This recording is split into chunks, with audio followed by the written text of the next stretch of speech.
संघर्ष में भी हूँ। उसमें खेसारी जी हमसे काम मांगने आते हैं और हम काम देते हैं। सेम वही 10 से 15 फिल्में टीवी पे इस समय भोजपुरी चैनल पे तू तना लौकेला फिल्मिया में, तो इस वजह से मैं एक छोटा सा कैरेक्टर ज़रूर करता हूँ। लाल दुपट्टे वाली है और लाल मैं उस दौर को देखना चाहता हूँ कि जहाँ हर घर में बैठ के भोजपुरी देख रहे हैं, एक सम्मान की दृष्टि से देख रहे हैं, एक परिवार में सब देख रहे हैं। और मैं चलूँ तो लोग कहें कि भोजपुरी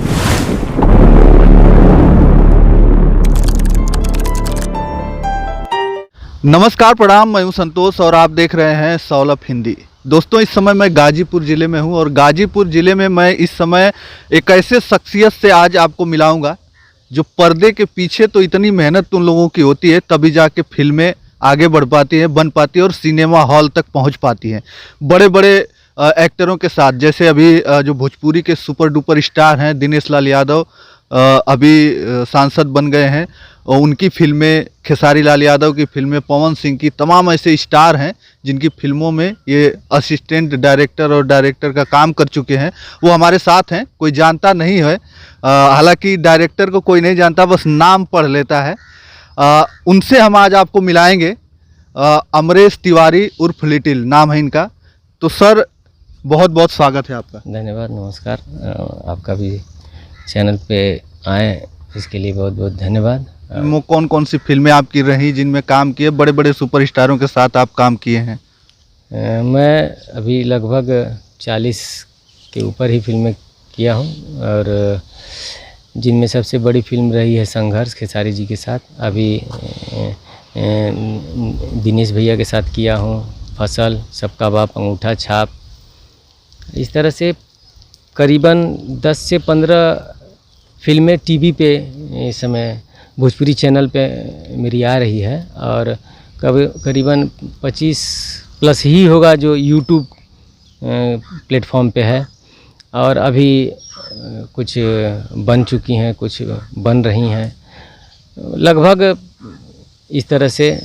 अब कई फिल्मों में मैंने एक्ट किया है जिसमें डायरेक्शन नहीं किया, केवल एक्टिंग ही किया हूँ, वो फिल्में भी हैं। अच्छा, आप खुद एक्टिंग की? हाँ, उसमें केवल मुझे बुलाया गया, मैं एक्टिंग करके चला आया, उसमें डायरेक्शन से कोई मतलब नहीं रहा है। वो कौन सी फिल्में थी? जैसे है लाल दुपट्टे वाली है और लाल दुपट्टे वाली, लैला है, और ज़्यादा नहीं किया हूँ, 2 ही किया हूँ। और लगभग सब में असिस्टेंट डायरेक्टर रहा हूँ और छोटा छोटा कैरेक्टर करता रहा हूँ। हम लोगों के पास समय नहीं होता है कि काम के अलावा जैसे 2 नाव पे नहीं चढ़ सकते हैं।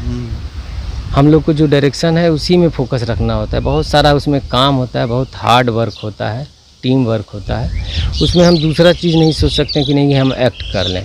हम दूसरे को पकड़ के एक्ट करवा लेते हैं, एक्ट दे देते हैं। यहाँ तक कि लाइटमैन को पकड़ते हैं, स्पॉट बॉय को पकड़ते हैं कि भैया एक कैरेक्टर है, कर दो, ये ले लो, एक कैरेक्टर कर लो, तो दे देते हैं। लेकिन हम खुद नहीं कर पाते हैं। जबकि ललक है, कीड़ा है कि लोग पूछते हैं कि भैया तू तना लौकेला फिल्मिया में, तो इस वजह से मैं एक छोटा सा कैरेक्टर ज़रूर करता हूँ अपने पिक्चरों में।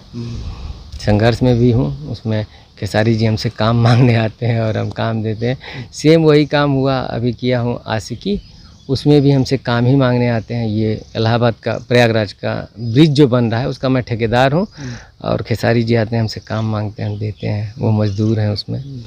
और दिनेश भैया की भी फसल किया हूँ, उसमें भी एक कैरेक्टर है मेरा। और सबका बाप, अंगूठा छाप में नहीं कर पाया था। और रंगदारी टैक्स है, बहुरानी है, लड़ाई है, प्रतिघात है। इस तरह से कई फिल्में हैं जो सोशल पे है। तो बस फिल्में हैं, फिल्में करता रहता हूँ। और इस समय पंख किया हूँ और खेसारी जी की इसी महीने फिल्म लेके जा रहा हूँ Scotland, Bangkok, sorry Thailand, Bangkok. Scotland का भी बात चल रहा था, नहीं, और नेक्स्ट मंथ भी फिर एक विदेश ही करना है शूट। लगातार 3 फिल्में हैं, तो यही सब काम चल रहा है। और अच्छा, हम ये जानना चाहेंगे कि सर, आप गांव से एक बिलोंग करते हैं, गाजीपुर के एक छोटे से गांव से बिलोंग करते हैं, और इस गांव से निकलकर डायरेक्ट भोजपुरी बहुत बड़ी इंडस्ट्री है, कहें तो भोजपुरी तमाम कई जगह भारत के कई कोनों से लेके विदेशों के कई कोनों तक जाती है भोजपुरी की फिल्में, लोग देखते हैं, पसंद करते हैं। तो यहाँ से निकलकर आप फिल्म इंडस्ट्री में कैसे पहुँचे? मैं पहले तो आप ही के चौराहे पे मेरा एक मोबाइल का दुकान हुआ करता था और उस समय मैं पढ़ाई भी कर रहा था। मैं यहीं से हाई स्कूल का एग्ज़ाम दिया हूँ और पास हुआ। कमज़ोर था पढ़ने में, बहुत ज़्यादा तेज़ नहीं था। शिक्षा दीक्षा कलकत्ता में हुई है तो यहाँ का पढ़ाई वहाँ का पढ़ाई डिफरेंट था। वहाँ से मैं सोचा कि यहाँ से एग्ज़ाम दे लूँगा तो आराम से पास हो जाऊँगा, थोड़ा इजी होगा, थोड़ा नकल होगा। तो हाई स्कूल निकाल लिया, उसी समय ITI किया इलेक्ट्रॉनिक्स से और 99 में पढ़ाई के साथ साथ फिर जब ग्रेजुएशन करने लगा तो एक मोबाइल का शॉप खोल दिया और इलेक्ट्रॉनिक्स से ITI किया था तो थोड़ा सा नॉलेज था, तो मोबाइल लोगों को उसमें हेल्प मिल जाता था। मोबाइल का दुकान करने के बाद B.Ed किया, M.Ed किया। तो मेरा इच्छा हुआ कि मैं MP जैसे शहर है शहडोल, उसमें एक शोरूम डालूं चिकन का, वो जो लखनवी कपड़ा वपड़ा होता है उसको। तो उसी बीच एक हमारे भाई हैं, गूगल पे हैं, नाम उनका मनोज पांडे है, मौसी के लड़के हैं, वो राइटर हैं, वो प्राइमरी स्कूल में अध्यापक थे। तो कहें कि हम जा रहे हैं मुंबई कुछ फिल्म आजमाने, देखते हैं सिनेमा मिल जाए। तो हम भी थे खाली, कहें कि चलिए हम भी चलते हैं। गए तो हाँ, मेरे पास सर्टिफिकेट था PGGMC का, जो मैं PG कॉलेज से किया हुआ था, पोस्ट ग्रेजुएट मास कम्युनिकेशन। वो मेरे पास एक डिग्री थी तो लेके उसको मैं आज तक घुस गया और वहाँ आज तक में मुझे जॉब लग गई इंटर्न रिपोर्टर की। मैं लगभग 1.5 साल तक जॉब किया। सास बहू बेटी जो 2:30 बजे का शो आता है वो कवर करना, सीरियल के सेट्स पे जाना और न्यूज़ इकट्ठा करना, वहाँ क्या चल रहा है। जो 2:30 बजे महिलाओं के लिए ये शो बनता है और 5 बजे आता है मूवी मसाला, वो बॉलीवुड से रिलेटेड खबरें होती हैं, किसका जन्मदिन है, किसके यहाँ क्या हुआ, किसके यहाँ। तो हम लोग का काम होता था कि उसको इकट्ठा करना और लाना और उसको एक सिनेमा का वो न्यूज़ बना के डाल देना चैनल पे। तो ये करता रहा। तो उसमें मुझे थोड़ा सा घुटन होता था कि मैं मूवी से रिलेटेड नहीं करूँगा, मुझे पॉलिटिक्स चाहिए या क्राइम या जनरल न्यूज़ में ज़्यादा इंटरेस्ट रखता था। जनरल न्यूज़ इससे थोड़ा सा घुटन हो रही थी। तो उसी बीच और मुझे लगा कि ये महिलाओं का ही काम है, सास बहू बेटी बनाना, तो देखना उन्हीं का। तो मैं कहा महिला रिपोर्टर इसमें ज़्यादा कंफर्ट रहेंगी, हम नहीं रह पाएंगे। तो हमको फिर बहुत दिमाग काम ये किया कि ये भोजपुरी इंडस्ट्री का ग्रोथ हो रहा था उस समय। जैसे ससुरा बड़ा पैसे वाला मनोज तिवारी किए, दिनेश जी भी पहुंच गए थे, वो लेके दुल्ही रहे बीमार निरहुआ सटल रहे, वो भी बूम करके आया। और ये भी आया, तब तक पवन सिंह लेके आ गए लॉलीपॉप लागेलू। तो जब ये लॉलीपॉप लागेलू लेके आए तो इंडस्ट्री का बड़ा हाइप लिया। तो हमने कहा कि इसमें भी घुसा जा सकता है, ये भी है एक प्लेटफॉर्म जहां हम कुछ काम कर सकते हैं। तो हम सोच के चलें कि अब भाई एक्टिंग भी करूंगा, डायरेक्शन भी सीखूंगा, करूंगा। और करते करता आ रहा हूँ, अब इसी में घुस गया। और ये सोच के घुस गया कि आने वाला कल जो है कि गोल्डन कल मैं देखूं, भोजपुरी का जो गोल्डन समय होता है, जिसे आज साउथ की फिल्मों का गोल्डन दौर चल रहा है, कि लोग यहाँ के लोग बैठ के, उत्तर भारत के लोग बैठ के उस फिल्मों को देख रहे हैं। शुरुआत में आया होगा जब साउथ की फिल्में, तो आप देखते होंगे कि आवाज़ उसका खटकता था हम लोगों को, वह मज़ा नहीं आ रहा है, साला वजिया तनिसा वैसन रहत तो मज़ा आ जाता। धीरे धीरे इतना देखे हम लोग कि अब उस मज़ा आता है हम लोग को साउथ की फिल्में देखने में। भोजपुरी इतना गंदा नहीं कहेंगे, इस टाइप का थोड़ा सा कल्चर रहा कि लोग पसंद नहीं करते। तो मैं उस दौर को देखना चाहता हूँ कि जहाँ हर घर में बैठ के भोजपुरी देख रहे हैं, एक सम्मान की दृष्टि से देख रहे हैं, एक परिवार में सब देख रहे हैं। और मैं चलूँ तो लोग कहें कि भोजपुरी में काम करते हैं, भोजपुरी जैसे बॉलीवुड है, साउथ की है। तो भोजपुरी में आज इसलिए नहीं देखा जाता है कि भोजपुरी अश्लीलता के पूरा गर्त में लोग घुसा दिए हैं उसको। यही कारण रहा है कि गांव में अब नहीं पसंद करते। भोजपुरी बोलने वाले, समझने वाले लोग ही भोजपुरी नहीं देखते हैं। हाँ। फिल्में तो उसका भी दवाई चालू हो गया है। दवाई चालू तब से हुआ है, जैसे सुशांत सिंह राजपूत जब मरे, उनका मैं इंटरव्यू किया हूँ, बहुत सारा इंटरव्यू किया हूँ। पवित्र रिश्ता एक सीरियल आता था उस समय, तो हम घर पे थे और देखा कि सुशांत मर गए और बड़ा दुख हुआ कि इतने अच्छे कलाकार, आने वाला समय तो इन्हीं का था। तो उसी समय क्या हुआ कि मोदी सरकार और योगी, ये मोदी फोकस किए कि नहीं, इंडस्ट्री वहाँ नहीं होनी चाहिए और ये अब करप्ट हो चुका है वहाँ की इंडस्ट्री, वहाँ से उखाड़े और सीधे नोएडा गाज़ियाबाद में लेके आ गए। अब इंडस्ट्री यहाँ बन रही है। और योगी बाबा उस पर क्या किए हैं कि सब्सिडी दे रहे हैं। जैसे आप 1 करोड़ की पिक्चर बना रहे हैं तो 25 लाख यूपी सरकार आपको देगी, तब देगी जब आप सुंदर और अच्छी फिल्म बनाएंगे। उसमें गाली गलौज वल्गैरिटी नहीं होनी चाहिए। उसमें 75% आपके यहाँ के कर्मचारी होने चाहिए, उत्तर प्रदेश का आधार कार्ड लगा हो तो आपको मिलेगा। तो यहाँ के उसमें लोगों क्या का पहले सेंसर काम करेगा, इसके बाद ये पैसा पास होगा क्या? आप उस सेंसर को मत दीजिए। आप सेंसर का काम होता है कि ये आपने साला बोला, क्यों बोला, इसको काटिए। तो साला का बोलने का रीज़न क्या, ठीक है, तो इसको ये सर्टिफिकेट दे दो। सेंसर अपना ये सर्टिफिकेट आपको दे देगा। लेकिन योगी सरकार क्या किए हैं कि आपको पैसे नहीं मिलेगा।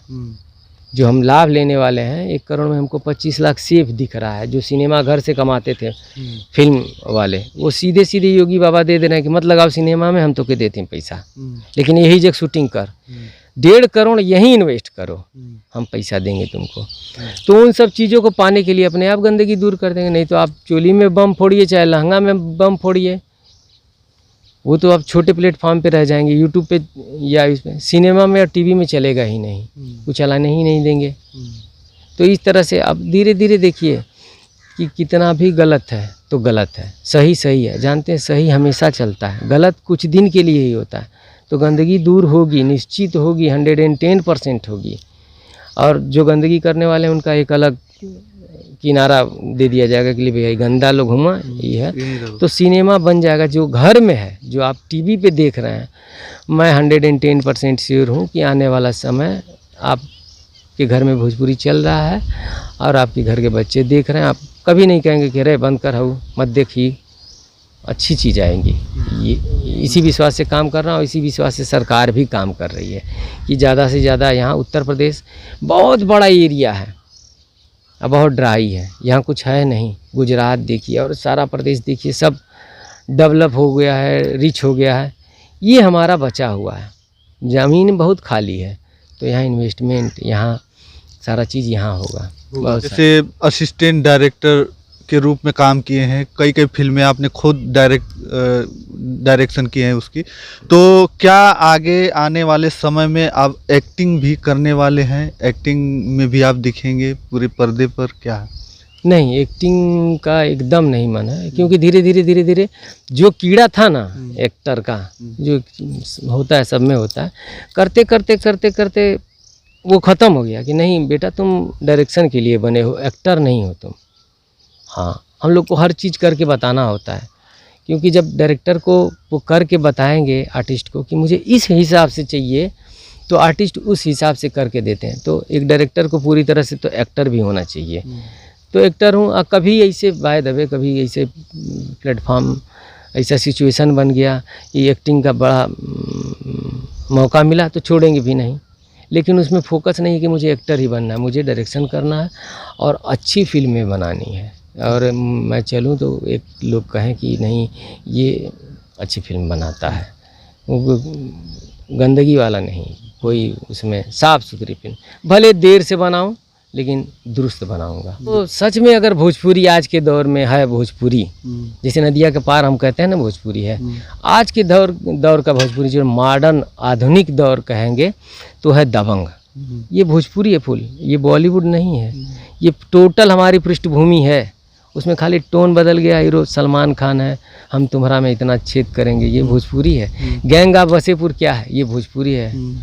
गैंग ऑफ वसेपुर भोजपुरी है, प्योर भोजपुरी है, केवल आधुनिक भोजपुरी है। यही आधुनिक भोजपुरी चाहिए, इसी को बदलना है कि सब रहे उसमें, शिक्षित वर्ग भी देखें एंजॉय करके, और देहाती लोग भी देखेंगे। गंगा वसेपुर देख लीजिए, नवाजुद्दीन देख लिए, मनोज वाजपेयी जी को देख लीजिए, पंकज त्रिपाठी को देख लीजिए, सब अमिताभ बच्चन को देख लीजिए, सब भोजपुरी हैं।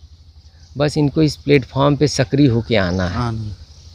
तो ये भी आधुनिक हो जाएगा। अच्छा, कोई डायलॉग वायलॉग आप लिखे हैं कि नहीं? कोई डायलॉग वायलॉग जैसे अचानक से मूड बन गया कि अरे यार ये डायलॉग डाल दो इसमें? ऐसे अचानक मूड बनता है उसी समय, जैसे डिस्कस हो रहा है, चल रहा है, नहीं भैया ऐसे बोल देते हैं इसको तो सही रहेगा इसको, ये सब तो अपना डिसीजन चलता ही है। सीन कभी कभी क्रिएट कर देता हूँ। सीन जैसे सर हमको छोड़ देते हैं कि जाओ तुम एक कैमरा लेके उधर शूट करो, तो हम कुछ आर्टिस्ट बचे होते हैं तो उनका कॉमेडी सीन शूट कर लेता हूँ, कॉमेडी सीन शूट करता हूँ। जैसे खेसारी जी की फिल्म है संघर्ष, उसमें मैं एक सीन बनाया हूँ कि बहुत बड़ा लतखोर है। लतखोर इन द सेंस कि लतखोर मतलब हो गया लेग पीस, जो मुर्गे का टांग खाता हो, उसको भी तो लतखोर ही बोलेंगे ना, जो मुर्गे का टांग खाता हो। तो उससे प्रेरित होकर बनाया था, एक कॉमेडी है संघर्ष में, आप देखिएगा। और एक साहब लालधारी हैं, आर्टिस्ट हैं, अच्छे हैं, सीपी भट्ट भैया हैं, इन लोग के साथ काम करता हूँ। तो कभी कभी सिचुएशन बनते बनते कि भैया इसे कर दीजिए, मज़ा आ जाएगा, तो हो जाता है, कॉमेडी क्रिएट हो जाता है। बहुत सारा सीन बनाया हूँ, याद नहीं आता है ऐसे अचानक पूछ देने पे, आराम से बैठने पे कि हाँ ये सीन किया हूँ, ये सीन किया, बहुत सारा किया हूँ, ये सीन भी मैं ही किया हूँ, इसमें मेरा ये योगदान रहा, तो इसे रहता है।